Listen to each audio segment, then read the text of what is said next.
Hello everybody, Mac here. Welcome back to the show.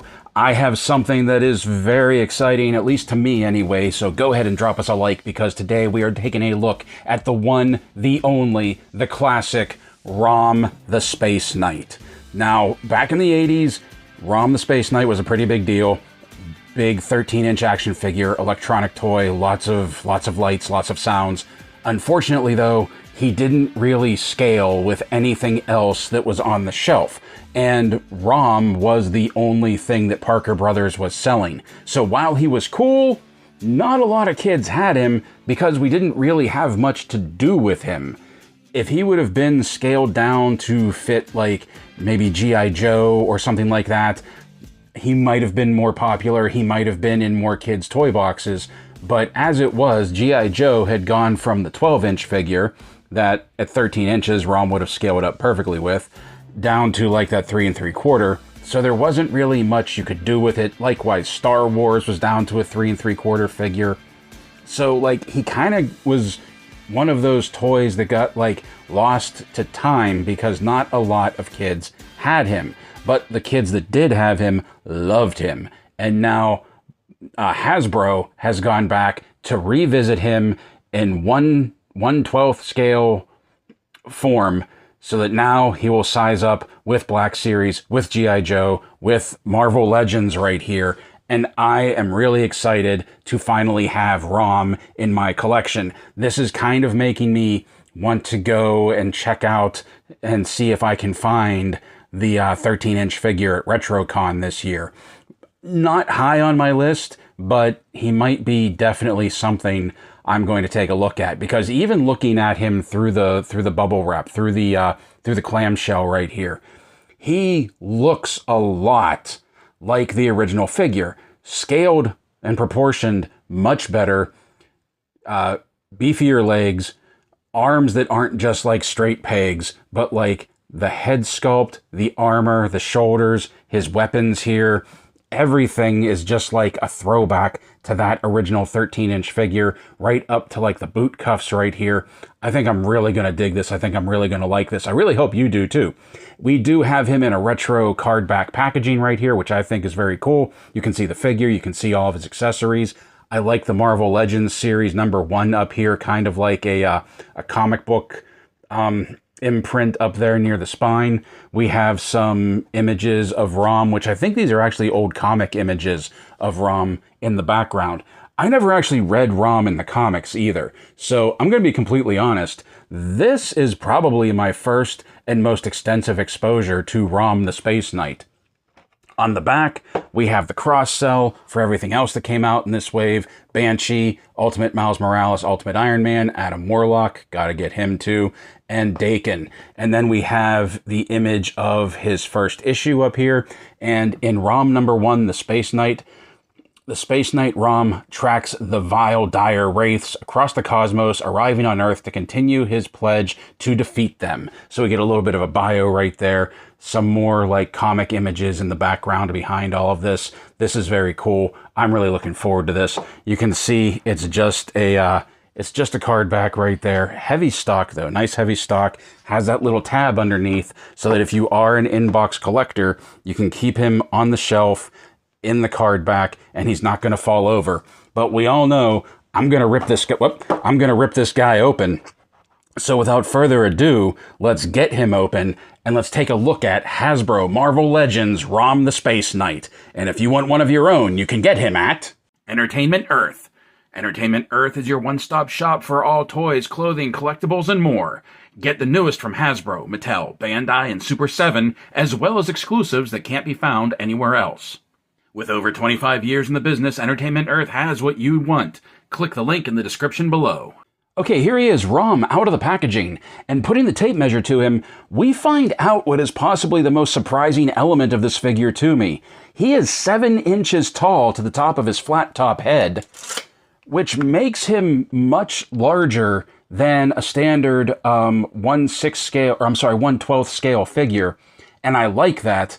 Because, like I said, ROM, the original one, was 13 inches tall. So even if he would have been scaled with 1/6 scale figures, 12-inch figures, he still would have been taller than them. So I I really appreciate that they brought that to the table with this Marvel Legends figure, and we'll see how he stacks up with other figures when we do size comparisons at the end.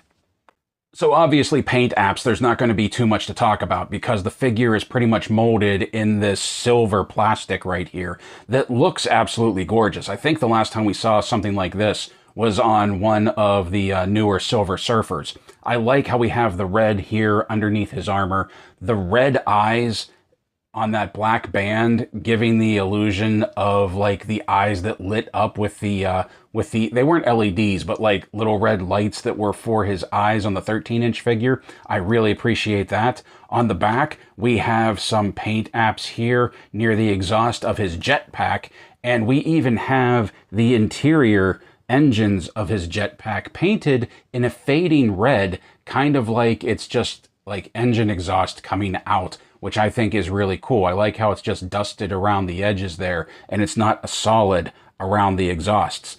Everything else, though, is this just gorgeous silver molded plastic. Now, his torso piece, his chest armor right here, and his boots are of a different sheen, and maybe his head too, are of a different sheen than like his torso buck, his arms, and the tops of his legs. And that does give him some contrast, and I appreciate that a lot, so that it's not totally this monochrome figure. There are various shades. I mean, you can tell on the video, like even my lights reflecting off of it differently depending on where you look.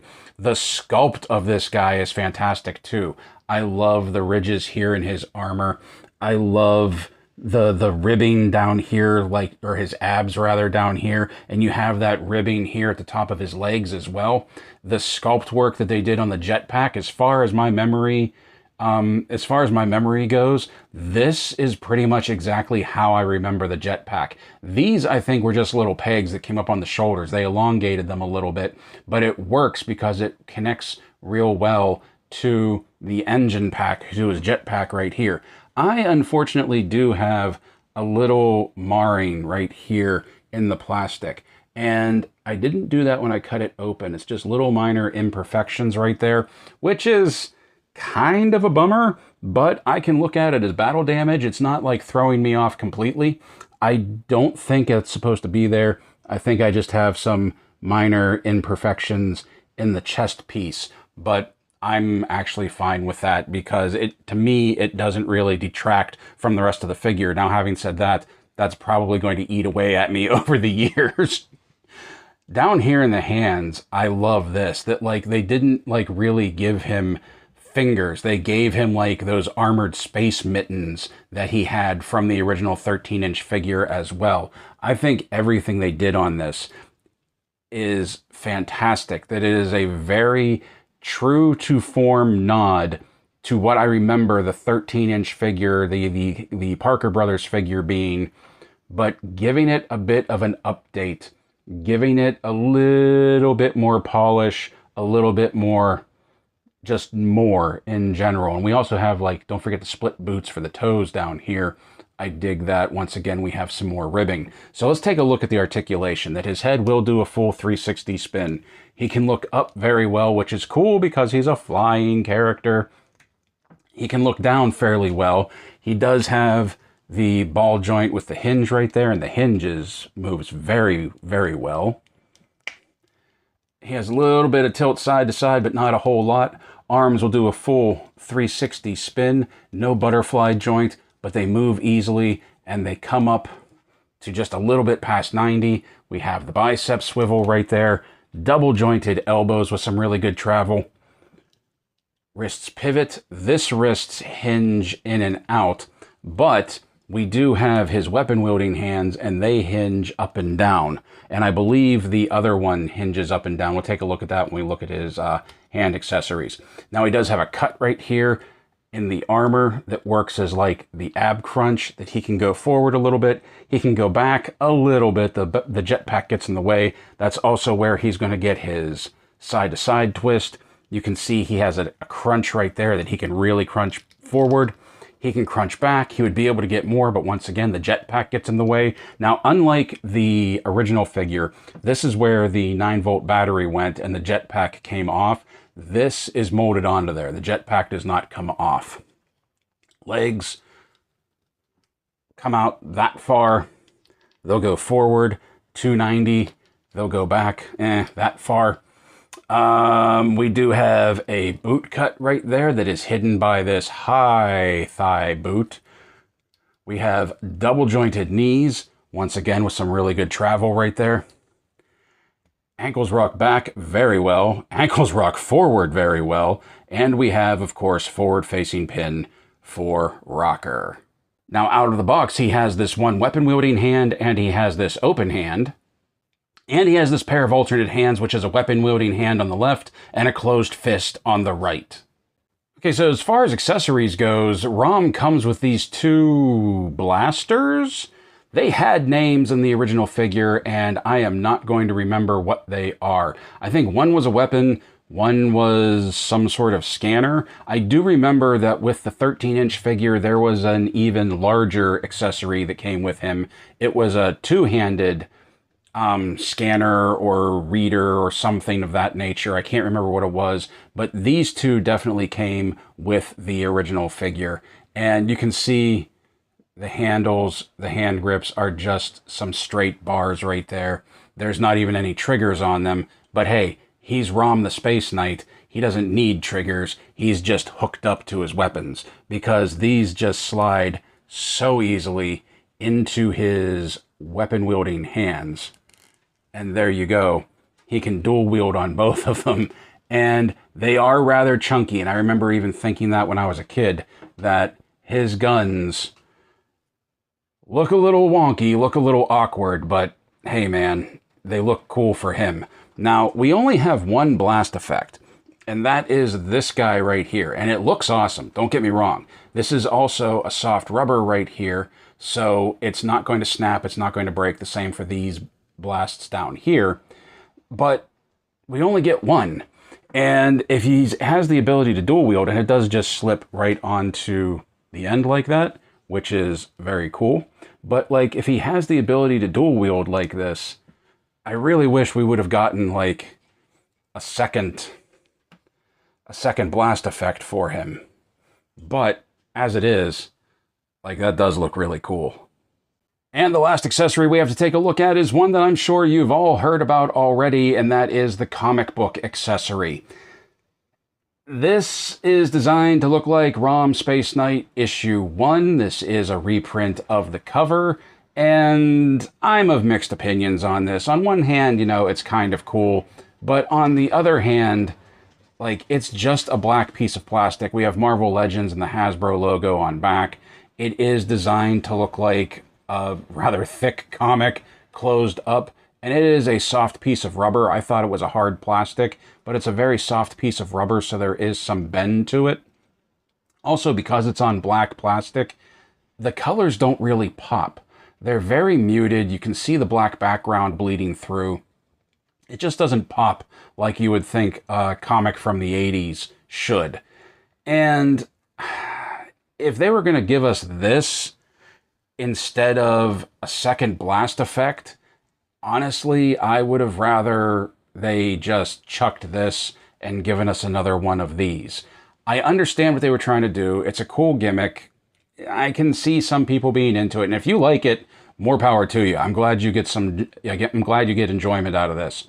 But for me, I don't know. I think this was a bit of a waste of a design, a waste of materials here. Now, he doesn't actually have like a comic holding hand, but his weapon gripping hands are soft enough that you can open the fingers up and he can hold on to it that way. But that's really the only way he's going to be able to hold it.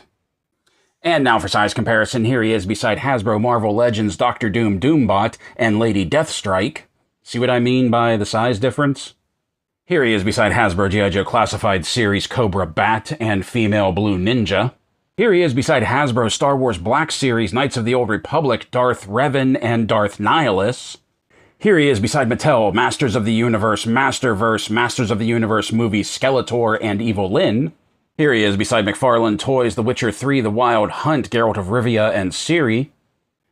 Here he is beside Loose Collector Rob Liefeld Extreme Universe Blood Wolf and Blood Strike. Here he is beside NECA Toys, Dungeons & Dragons, Warduke, and Grimsword. And finally, here he is beside Airborne and me from the G.I. Joe Steel Corps. ROM the Space Knight is so cool. He is so cool. And it's not just because he's a throwback to like a bygone era of 80s nostalgia, the height of like just 80s overindulgence of toys. No. He just looks cool. From that silver body mold to those robotic mittens, the angles of his armor, contrasting like the curves of his musculature in his arms and in his thighs, even in his legs and his boots. The different sheens of silver that kind of contrast each other to that blocky square head with the glowing red eyes coming out. Even those blocky weapons that he has. Everything, like, it shouldn't work. Just like back in the 80s, it shouldn't work. But it just appeals to something so sci-fi and campy, and we just love it. Like, this is making me want to get Crystar. I didn't get Crystar, but like this is making me want to get Crystar and put Crystar next to ROM on the shelf. Because who knows what Hasbro Marvel Legends is going to come up with next. I just have this feeling that they're going to start releasing like maybe one a year or one every year or two of like these old throwback figures of like Crystar, now ROM the Space Knight. Maybe something from like Visionaries will be coming up. Who knows? I just think it's really cool that they're doing this and they're using like the Marvel Legends brand to push things like this. The articulation on this guy is so smooth. I don't know if you noticed that while I was playing around with him and we were checking out the articulation. There was no hang-ups. There was nothing sticky. Like, it was so smooth, but like it's tight enough that it will hold poses as well. This is just it's fun to play with. The ab crunch, the twisting armor, the look of him, the ability of him like being able to quote unquote fly. Those two chonky weapons that he carries. Like, he's just a fun figure to play with. And like, it's figures like this that we really need more of. I have no idea what I'm going to do with ROM, or if he's just going to sit on the shelf on his onesie all alone, because I don't have much of a Star Wars collection. I only like really collect the KOTOR figures. I don't have much Marvel Legends, and the few Marvel Legends that I do have, I've sort of like blended into my G.I. Joe line. Heck, ROM may end up being one of the Joes, like the Joe's answer to the Bats. Who knows? Like, you can do anything you want with ROM, just like back in the 80s, that was the whole thing. Here's ROM, play with him. And it's basically just Hasbro saying, here's ROM, now play with him. Never mind that he was in Marvel Comics, like that, one has nothing to do with the other. I love him, I think he's great. I don't think I ever really say, hey, you should go out and get this. Hey, you're a collector, you should go out and get this. But I'm telling you right now, as an action figure collector, whether you collect Marvel Legends or not, go get ROM. You're not going to be disappointed. Please hit like, hit subscribe, leave a comment down below if you have something to say about what we talked about today. I love you all for making it to the end of the video, and if you like what we do here and want to help the channel grow, please remember that you can. By becoming a member for $1 a month, either through YouTube memberships or by becoming a monthly subscriber to my Ko-fi page. As a member, you'll have early access to all of our videos, access to a members-only Discord, and members-only videos every month. This month, we take a look at the Hot Toys 1/6 scale Darth Revan, and he's awesome. Please remember, everyone, play well, stay safe, stay healthy, and as always, thank you for watching.